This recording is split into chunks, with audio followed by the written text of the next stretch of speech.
The champagne glass was still sweating in her hand when Natalie realized the company she'd built her life around had started to rot.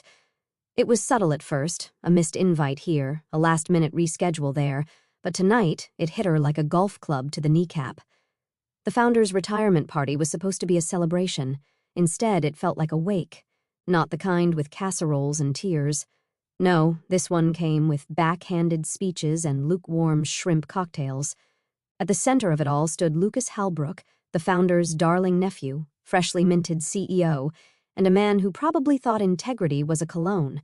Natalie clinked glasses with a board member who couldn't remember her name and watched Lucas work the room in his too-tight blazer and that smug country club smirk. He was already spinning new buzzwords: synergy, agile recalibration, generational pivot. Yet all she heard was, "Let's gut this place and pray the bones don't make noise." Natalie Granger wasn't just another VP. She was the damn engine. 10 years of 12-hour days, flight delays, client tantrums, and budget miracles. She brought in Westmont Global, a deal so big it practically was the company. Without that contract, their logistics firm was a moderately successful regional courier service. With it, they were a national player, a real contender. Lucas didn't see that. Or maybe he did, and it scared him. He'd already started freezing her out in ways too deliberate to be accidental. Her calendar had more holes than Swiss cheese. She found out about a quarterly planning meeting only after it ended. When she asked Lucas about it, he gave her the kind of smile you'd expect from a waiter spitting in your soup. Natalie wasn't naive. She saw the writing on the wall, but she also knew exactly what kind of ink Lucas used. Cheap, erasable, and always in his own favor. She kept her cool, outwardly compliant, while mentally tracking every client shift, every team reallocation, every memo where her name was accidentally left out. She played dumb. That's how you survive predators who think they're the smartest in the room. But it stung, especially when it came to Westmont. That account was her baby.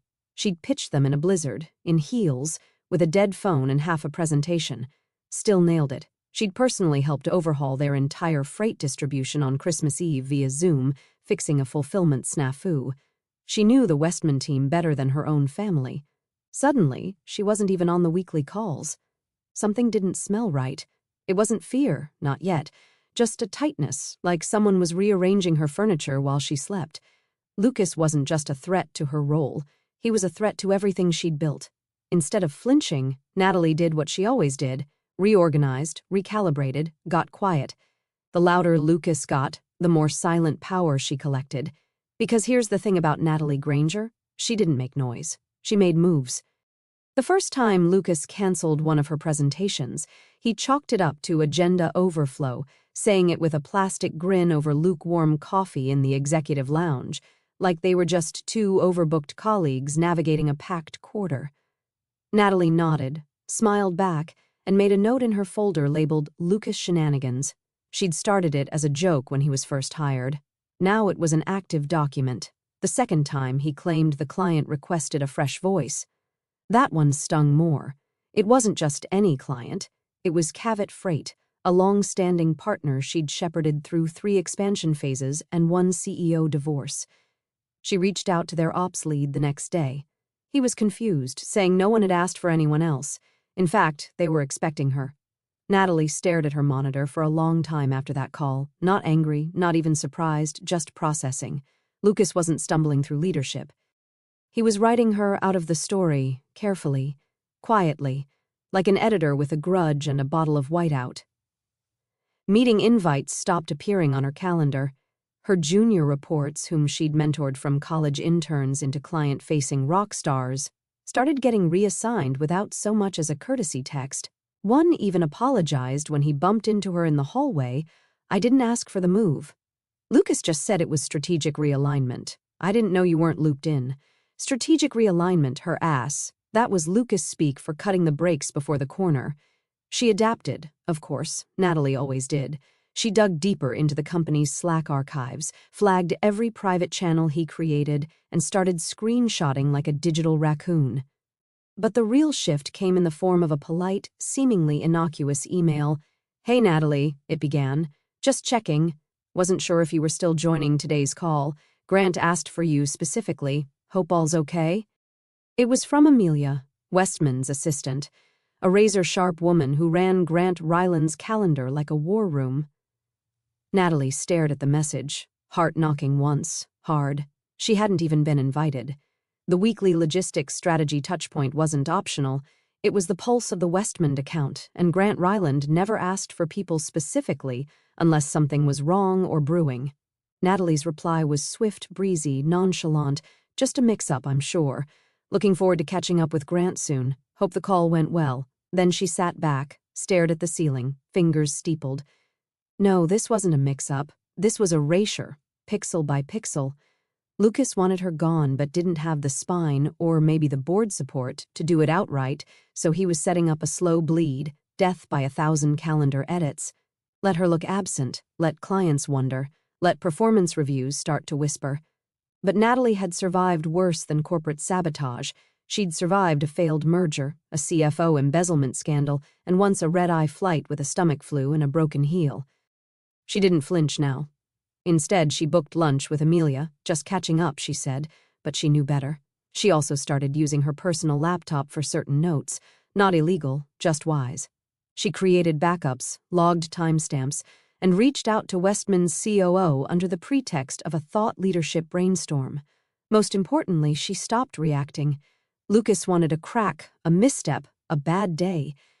Natalie gave him nothing, just smiles, quiet nods, and compliance as silky and hollow as a politician's promise. Inside, though, a quiet drumbeat had started. Something wasn't just wrong. Something was coming. The invitation came printed on thick cardstock, like it was a damn wedding. Natalie found it tucked into her office inbox between a budget request and a stale vendor catalog, gold foil trim company crest. You are cordially invited to the Halbrook & Sons Executive Leadership Retreat, Fairway Pines Resort. She laughed out loud. For 10 years, that retreat had been the boys' club version of a confessional booth, golf, cigars, and enough bourbon to drown an ethics committee. Natalie had never once been invited. Not when she closed the Miller Tech merger, not when she personally saved their fourth quarter in 2018 with an overnight reroute of 12,000 pallets. But now, she was getting the nod. She wasn't flattered, she was being baited. The signature at the bottom confirmed it, Lucas. His perfect little scroll like it had been forged in smugness. Looking forward to your insights on the green, it read. Insights. Natalie placed the card carefully on her desk, opened a fresh legal pad, and began writing, not in please reply, but a list. It started with confirm clause language in Westman contract, backup second quarter client performance deck, review all communications with Grant, Amelia, COO, duplicate team transfer memos, dated and time-stamped. If Lucas wanted theater, she'd give him a show, but she wasn't walking in as the warm-up act. She was coming in like a sniper in heels. She cleared her calendar, moved meetings off platform, and shifted conversations to her personal phone, which Lucas's beloved collaboration monitoring policy couldn't touch. Natalie had no intention of being blindsided in khakis. If this retreat was the ambush she suspected, she'd walk into it with a war chest. 2 days before the retreat, she met Westman's COO, Malcolm Tate, for lunch at a quiet bistro far from downtown. Officially, it was a social check-in, unofficially, a temperature read. Malcolm was cool-headed and famously hard to read, like someone who'd learned poker in a boardroom. Halfway through their salmon salads, he dropped his fork, leaned in slightly, and asked, "If you had full strategic control, resources, team, vision, what's the first thing you'd change?" Natalie held his gaze, calm as an undertaker. "I wouldn't change things," she said. "I'd rebuild them. Smarter, leaner, from the ground up. No dead weight, no egos, just execution." Malcolm smiled with his eyes for just a second. "Good to know," he said. He asked no follow-up, didn't need to. When they left, he paid without comment, shook her hand like it was the first time they'd met, and said, "Enjoy the retreat." Natalie didn't enjoy things anymore. Not here, not under Lucas's reign. She returned to the office and typed up a confidential strategy memo, hypothetical, of course, on how to restructure client delivery workflows for high-scale partners. She sent it to herself, BCC'd her lawyer just for safekeeping. Then she packed, not a suitcase, but a war kit, 3 binders, one with contracts, one with performance data, one with Lucas's reassignments and calendar erasures. She didn't know what hole Lucas planned to bury her in, but by the time she stepped onto that course, she intended to own the shovel. Fairway Pines looked like the kind of place where bad decisions wore Rolexes and ordered steak rare just to prove a point. White-columned clubhouse, perfectly manicured greens, valet kids with names like Tucker and Braden who called you sir whether you were carrying clubs or a concealed weapon. Natalie stepped out of her rental car and took a long breath. The air reeked of cedar and ego. Lucas greeted her in front of the clubhouse with open arms and a smirk that could curdle cream. "Natalie, glad you made it," he said. "Wasn't sure you'd be able to squeeze us in." She gave him the kind of smile women develop after years of surviving boardrooms filled with men who think they invented spreadsheets. "I wouldn't miss it for the world," she replied, slipping on her sunglasses, especially with such visionary company. The first blow came an hour later during the welcome mixer on the terrace. Lucas clinked his glass and launched into what he probably thought was a TED Talk, perched against the railing like he was auditioning for the corporate edition of The Bachelor. "We're entering a new era," he said, swirling his overpriced Chardonnay. "This company's strength comes from innovation, not tradition. We respect legacy leadership here," he gestured casually toward Natalie, "but it's the next-gen vision that'll take us forward." A few chuckles, a few averted eyes. One of the newer clients raised an eyebrow but said nothing. Natalie didn't flinch, just sipped her club soda and made a mental note to triple-check her digital backup of that bastard's fiscal year forecasts. She'd spotted 2 projections that were as fictional as his humility.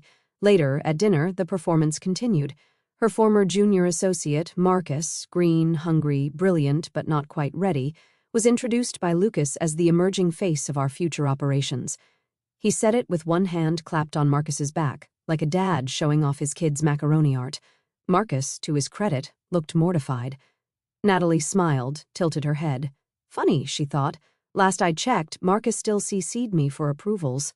Lucas waved it off. "We're just trying something new." Fresh energy. The table laughed politely. Natalie stabbed a piece of asparagus and imagined doing the same to Lucas's car tires. The real moment of clarity didn't come from Lucas. It came in a whisper. She was standing near the fire pit with a bourbon in hand when Amelia, the Westmond assistant, brushed by her like it was coincidence. "Grant asked specifically for you in his golf group," she said under her breath, eyes straight ahead. "Made them reshuffle pairings. Thought you should know." Natalie's stomach didn't drop. It rose like oxygen hitting the lungs after being underwater too long. Grant Ryland was many things: cautious, calculated, brutally efficient. He wasn't sentimental. He didn't make decisions based on comfort. If he asked for her, it wasn't for nostalgia. It was evaluation. That night in her suite, Natalie laid out her clothes for the morning: tailored pants, collared shirt, and a pair of spikeless golf shoes that could pass for power heels. She checked her documents one last time, read through the clause in the Westmond contract. If the primary client liaison is removed without consent, agreement is eligible for immediate review and termination. She poured herself a finger of scotch, stared out at the dark golf course, and exhaled slowly. This wasn't a retreat. It was a way station. Someone had her on the scale, and they weren't interested in Lucas's version of the numbers. By the third hole, Natalie already knew she was the only one keeping the foursome from devolving into a LinkedIn circle jerk.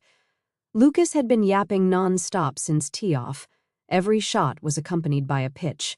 "This one's for our fourth-quarter push into autonomous freight routing," he'd said on the first drive, slicing it clean into a pond. New initiative, real bleeding-edge stuff. Grant Ryland, dressed in quiet grays and sharper silences, didn't even blink. The man had the kind of stillness that made you feel like he'd already run the numbers on your soul. Natalie played it cool. She knew golf wasn't the performance. The pauses between swings were what mattered. By the fifth hole, she was in rhythm, clean strokes, efficient lines, no showboating. She played like she worked, strategic, precise, with just enough flair to make people wonder if she was holding back. Lucas couldn't stop circling her like a wounded peacock. "Natalie here helped bring Westmond in originally, back in the, legacy era," he said with a toothy grin as they lined up at the 6th tee. "But now we're pivoting. New tech stack, leaner ops. Speed's the name of the game." Grant tapped the tee into the turf and said, without looking up, "Speed's nothing if the freight gets lost." Natalie didn't laugh. She just watched Lucas's grin tighten like a belt one notch too far. They walked the fairway, and Grant turned to her casually. "Tell me, how would you route a multi-state rollout under new dot revisions?" Natalie didn't hesitate. "Depends on the region. Northeast, hold distribution near the I-84 corridor, avoid the urban bottlenecks. Midwest, stagger your deployment. Chicago, St. Louis, skip Kansas City until the vendor upgrade. Push everything else through Tier 2 hubs like Louisville and Des Moines. If you want scale, you need predictability before you chase velocity." Grant nodded once. "And how would you manage that across departments?" She shrugged, like it was obvious. "Start with data. Always standardize the tracking metrics, then bake them into the reporting process. If you don't own the definitions, you'll never control the conversation." Lucas tried to cut in. "Well, we're actually looking at decentralizing reporting to encourage team-level innovation," but Grant held up a hand, like swatting away a fly. "And your legacy clients, how are they handling the shift?" Lucas opened his mouth, closed it, and looked to Natalie. She answered cautiously, "Loyalty is a currency. If we give them clarity and real-time visibility during the rollout, they'll move with us. If not, they'll look elsewhere." The rest of the round played like that. Natalie parried, Lucas stumbled, Grant watched. At the 15th hole, Grant stepped aside with her as the others grabbed water. "You ever wonder how many CEOs talk about change just so they don't have to explain why they don't understand the current system?" Natalie smirked. "Every day." He said nothing, just smiled, then walked back to the cart. By the time they reached the 18th tee, the sun was high, and the silence between them was thicker than the August humidity. Natalie's game had been near perfect, her insights crisp, her posture unshaken. As she lined up her final shot, she felt something rise, not the flimsy kind of hope you lean on in a storm, but the dangerous kind, the one that whispers, "Maybe you're not crazy, maybe you're still in the game." She knew Lucas, beneath that smug swagger, was desperate, and he couldn't contain it much longer. This wasn't his endgame, not yet. Whatever he had planned, it would happen right here, where the grass was soft, the crowd was watching, and the knives could come out smiling. The sunset bled across the resort like a slow bruise. Natalie stood alone near the edge of the fire pit patio, nursing a club soda and pretending not to notice Lucas circling her all dinner like a buzzard trying to find the right wind to descend. He finally approached, with that same glossy charm he used on investors who didn't read footnotes. "Natalie," he said, tone syrupy and condescending, "can we chat for a sec?" "Somewhere private." She followed him around the corner to a quiet garden path lit with string lights, romantic if not for the professional evisceration about to take place. Lucas folded his arms, shifting his weight like he was about to deliver great wisdom. "I wanted to give you a heads up, out of respect. You're done after this weekend." Natalie blinked. "Done?" He nodded, like a kindergarten teacher explaining gravity. "We're going lean, consolidating leadership, new direction. You've done good work, legacy work, but it's time for a fresh chapter, you understand?" There it was. Not even the decency of a formal offboarding, no HR rep, no paperwork, just this smug bastard dropping her career like it was an old iPhone. Natalie looked at him the way you'd look at someone who just peed on your shoes and asked for a ride home. "Are you sure about that?" she asked softly. Lucas tilted his head. "It's already done. Board's briefed. You'll get your package Monday. I've made it generous." He said it like he was handing her a bouquet, not a noose. Natalie didn't react, didn't blink, didn't give him the scene he clearly craved.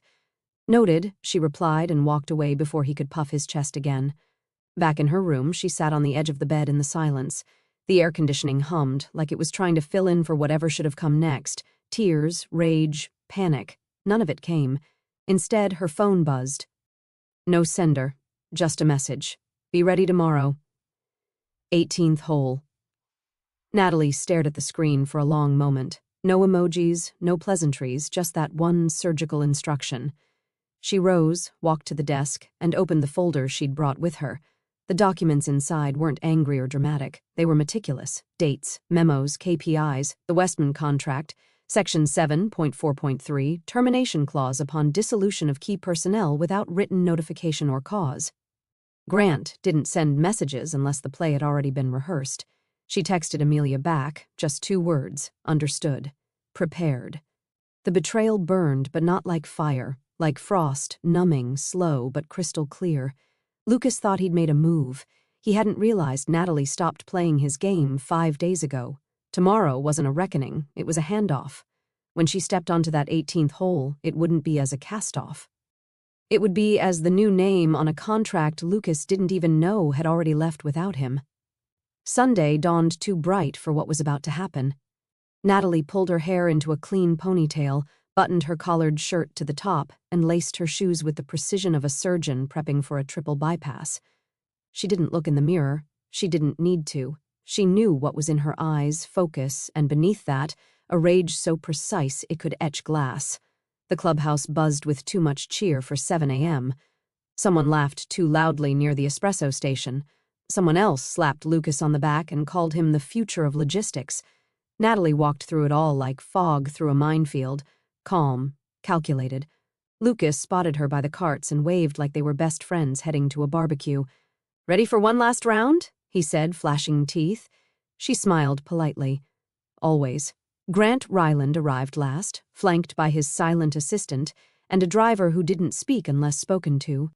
His face was unreadable, but his handshake lingered half a second longer on hers than on Lucas's. Not warmth, but recognition. They teed off in standard order. Lucas sliced again, cursed under his breath, then made a joke about letting the lady go first next time. Natalie pretended not to hear. Grant just watched. They played the front nine in muted tension. Natalie answered every question Grant lobbed her way with clean, surgical clarity. She let Lucas ramble about horizontal scalability and AI-ready infrastructure without interruption. He was performing. She was positioning. At hole 10, Lucas pulled her aside while Grant took a call. "Just to be clear," he said, low and smug, "this round isn't about saving anything. You don't need to overcompensate. Your replacement's already lined up." Natalie tilted her head, gave him that perfect smile. "Oh, Lucas, I'm not here to save anything. I'm just finishing the round." He blinked, clearly thrown by her stillness. By the time they reached the 14th hole, the rhythm had solidified. Lucas talked, Natalie executed. Grant listened. It was familiar terrain, only this time the stakes weren't a quarterly review or a client renewal. This was the final lap before a controlled demolition. Lucas thought he was walking her to a polite termination, a clean exit for a woman who'd aged out of the future. He didn't realize he'd already stepped into the role of Patsy. He was smiling through a funeral and didn't know he was the one in the box. At the 17th green, Natalie sank a difficult putt and allowed herself a single breath of satisfaction. Not triumph, not yet, but close. As they loaded back into the cart, Grant leaned toward her ever so slightly and murmured, "You've always understood timing better than most." Natalie nodded once. "You just have to know when to let the trap shut. One hole left, the 18th, the place Lucas picked to deliver his so-called blow.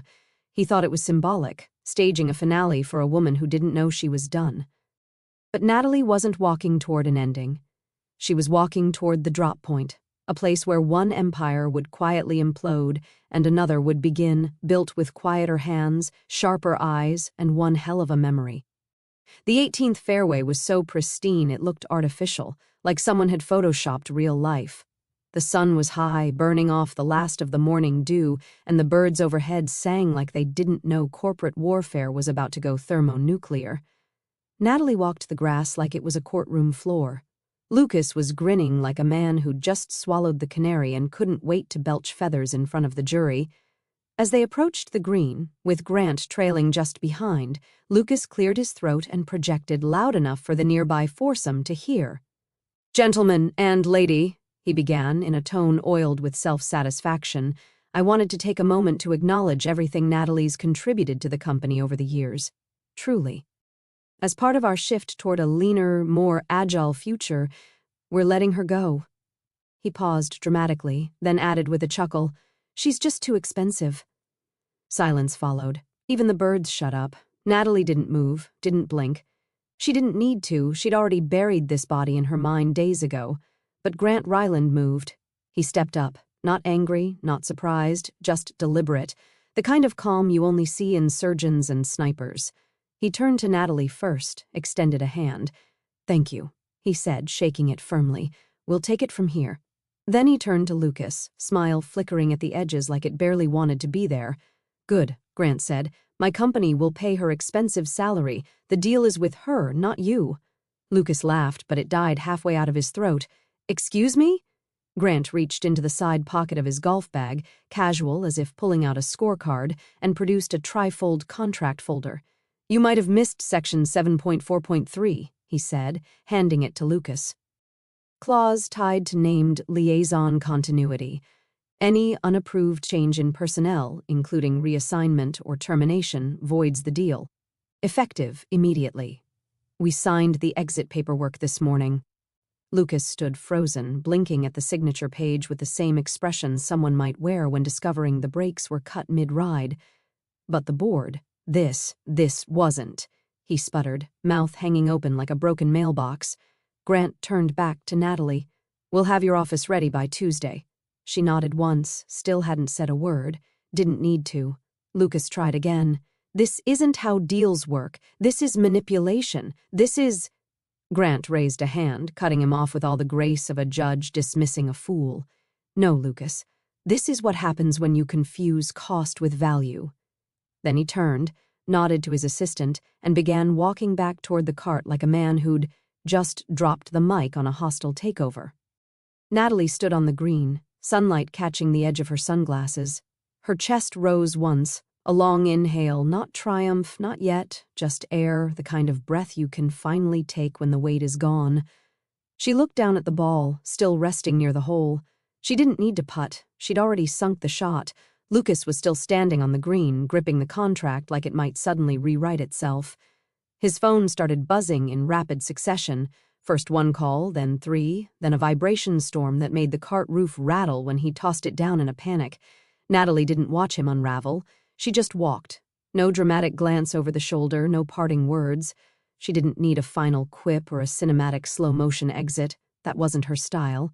Her victory didn't need a soundtrack. She reached her rental, slid into the driver's seat, and turned the key like she was starting any other Sunday errand.